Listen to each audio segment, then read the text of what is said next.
Saul commands the death of priests of Yahweh, while David flees from the relentless pursuit of the enraged king. On the Bible Brief. Tell a friend about the Bible Brief today. Your recommendation can help your friend learn the Bible in a new way. Tap share on your podcast player and share your favorite episode.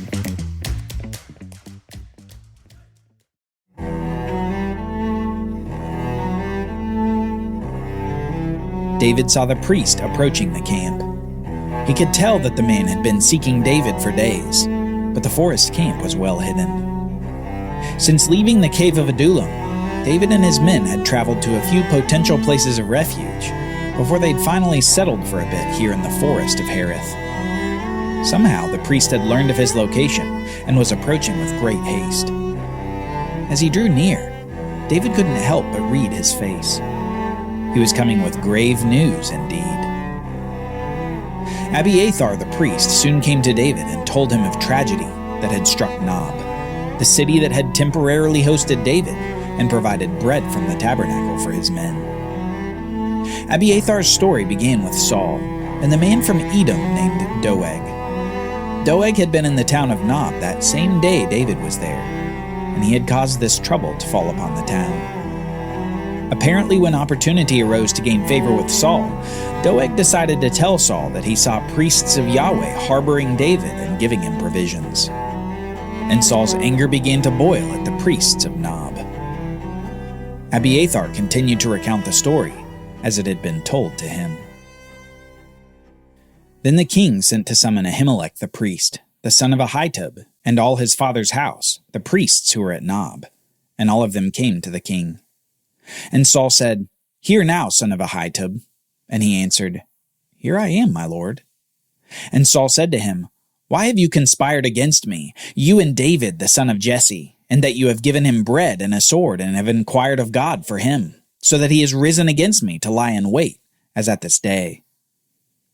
Then Ahimelech answered the king, "And who among all your servants is so faithful as David, who is the king's son-in-law and captain over your bodyguard, and honored in your house? Is today the first time I have inquired of God for him? No. Let not the king impute anything to his servant or to all the house of my father, for your servant has known nothing of all this, much or little."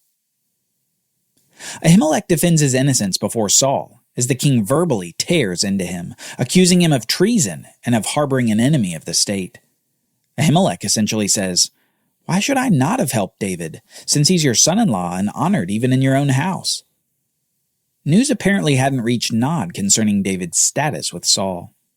Further, back when David was there, he had told Ahimelech that he was on a secret mission from the king himself. The priest had no reason to question David's words. Ahimelech hadn't done anything wrong, but Saul's anger clouded his judgment.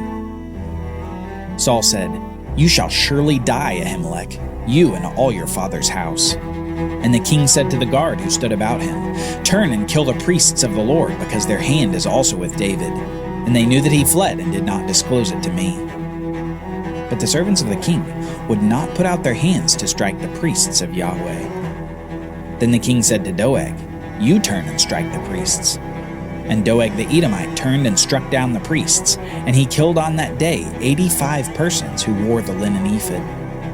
And Nob, the city of the priests, he put to the sword, both man and woman, child and infant, ox, donkey, and sheep, he put to the sword. Saul has no understanding and no mercy, and he commands the slaughter of all the priests of Yahweh for their apparent assistance of David. Yet Saul's command falls upon fearful ears. His men had followed his orders for years, but this time it was different. This time Saul had asked them to do something unthinkable in Israel. They were to do what? Kill the priests of the Lord, the ones who served in Yahweh's tabernacle. The men of Saul stood in solidarity and refused to follow the king's command. They were Israelites, and they would not kill the priests of Yahweh. Doeg, however, the Edomite from outside of Israel, obeyed Saul's wishes. That day he struck down 85 priests of Yahweh. A despicable act from a man who valued the king's favor over righteousness. He himself had seen David deceive the priests, and that they were not betrayers of King Saul. He knew their innocence, yet he slayed them. Saul hasn't had enough blood, though. Next, he commands the total devastation of the city of Nob. Both man and woman, child and infant, ox, donkey, and sheep, he put to the sword. This was the punishment for a city reserved for enemies of Israel that should never have come upon a small town in Israel. In fact, Saul was commanded by Yahweh himself to do this exact devastation upon the Amalekites years prior, a command which Saul disobeyed. Apparently, Saul was happy to devastate an Israelite town for his own satisfaction, but wary to obey the voice of the Lord himself to devastate an enemy. Abiathar finished his account to David, explaining that he was one of the only survivors of the city of Nob. David felt a pang of regret and of anguish. He knew that if he'd never gone to Nob, that none of this would have happened to all those people. He finally said to Abiathar, "I knew on that day when Doeg the Edomite was there that he would surely tell Saul, 'I have occasioned the death of all the persons of your father's house. Stay with me. Do not be afraid, for he who seeks my life seeks your life. With me you shall be in safekeeping.'" Saul's anger at David had now one of the greatest costs of life, the life of every person and every animal in a city, the life of 85 priests of Yahweh.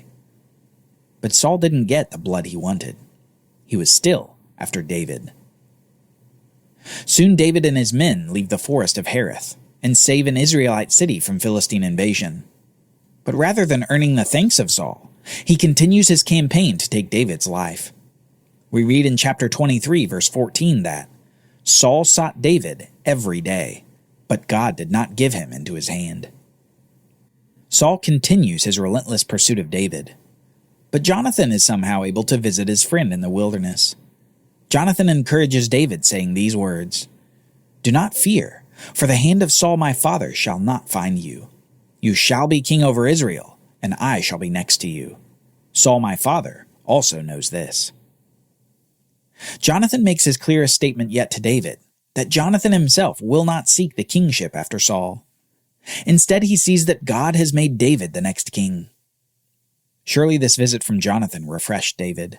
It had been at least a few years since he'd seen Jonathan, and his friendship meant the world to David. After this, David continues to flee Saul from place to place, until he comes to the stronghold of Engedi, an area near the Dead Sea that contained rock formations and caves. We read this beginning in chapter 24. When Saul returned from following the Philistines, he was told, "Behold, David is in the wilderness of Engedi." Then Saul took 3,000 chosen men out of all Israel and went to seek David and his men. And he came to the sheepfolds by the way, where there was a cave, and Saul went in to relieve himself. Now David and his men were sitting in the innermost parts of the cave. And the men of David said to him, "Here is the day of which the Lord said to you, 'Behold, I will give your enemy into your hand, and you shall do to him as it shall seem good to you.'" David finally has his chance to defeat the man who's been trying to kill him for years. The man who thrice tried to impale him with a spear. The man who had commanded the slaughter of the priests and the people of Nob. The man who had taken his life away so that he had to live like a fugitive. And what does he do with this chance? Then David arose and stealthily cut off a corner of Saul's robe. And afterward David's heart struck him, because he had cut off the corner of Saul's robe. And he said to his men, "The Lord forbid that I should do this thing to my Lord, the Lord's anointed king, to put out my hand against him, seeing that he is the Lord's anointed." So David persuaded his men with these words, and did not permit them to attack Saul. And Saul rose up and left the cave and went on his way. Afterward David also arose and went out of the cave, and he called after Saul, "My lord, the king!" And when Saul looked behind him, David bowed with his face to the earth and paid homage. And David said to Saul, "Why do you listen to the words of these men who say, 'Behold, David seeks your harm'? Behold, this day your eyes have seen how the Lord gave you today into my hand in the cave. And some told me to kill you, but I spared you. I said, 'I will not put out my hand against my Lord, for he is the Lord's anointed.' See, my father, see the corner of your robe in my hand. For by the fact that I cut off the corner of your robe and did not kill you, you may know and see that there is no wrong or treason in my hands. I have not sinned against you, though you hunt my life to take it. May the Lord judge between me and you. May the Lord avenge me against you, but my hand shall not be against you. David does what can only be described as incredible. He takes his opportunity for vengeance and gives it up in favor of attempted reconciliation. Rather than take the life of Saul in the cave, he instead provides evidence that he has spared the life of Saul, proving that David had no intention of killing him. Not only that, but David showed his faith and his respect for Yahweh in refusing to kill one who was specifically anointed for the position of king by God himself. Saul had shown no such faith when he commanded the slaughter of the anointed priests of Nob. David here shows what type of man he is. A man of faith who will not take the throne of Israel by force, but will trust in Yahweh alone to give him the kingdom. And soon, Saul reacts to this incredible display by David. Saul said, "Is this your voice, my son David?" And Saul lifted up his voice and wept. He said to David, "You are more righteous than I, for you have repaid me good, whereas I have repaid you evil. And you have declared this day how you have dealt well with me, and that you did not kill me when the Lord put me into your hands. For if a man finds his enemy, will he let him go away safe? So may the Lord reward you for the good that you have done to me this day. And now behold, I know that you shall surely be king, and that the kingdom of Israel shall be established in your hand. Swear to me therefore by the Lord, that you will not cut off my offspring after me, and that you will not destroy my name out of my father's house." And David swore this to Saul. Then Saul went home, but David and his men went up to the stronghold. The contrast between David and Saul couldn't be more stark. David was a fugitive, and yet saving cities of Israel like a king. Saul was king, and yet distracted from his duties in his bloody pursuit. David was a man unwilling to lift his finger against an anointed one of God. Saul's rage caused the death of 85 anointed priests. David spared the life of his bloodthirsty enemy. Saul sought the life of an imagined enemy. Before the 600 men of David and the 3,000 men of Saul, David demonstrated his superiority to Saul. David continued his rise, even as he was on the run from the king. And though there was temporary peace now, it was peace that wouldn't last for long. Soon Saul would be back to his ever-returning rage and unfaithful actions. And before long, Saul would seek a witch to help ease his fears.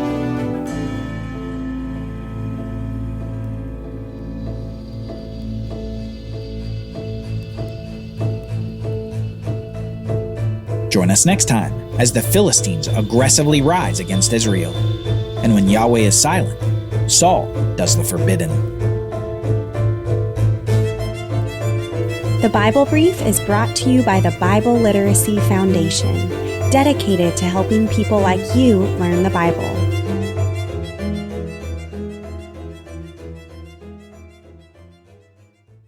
Copyright Bible Literacy Foundation 2023.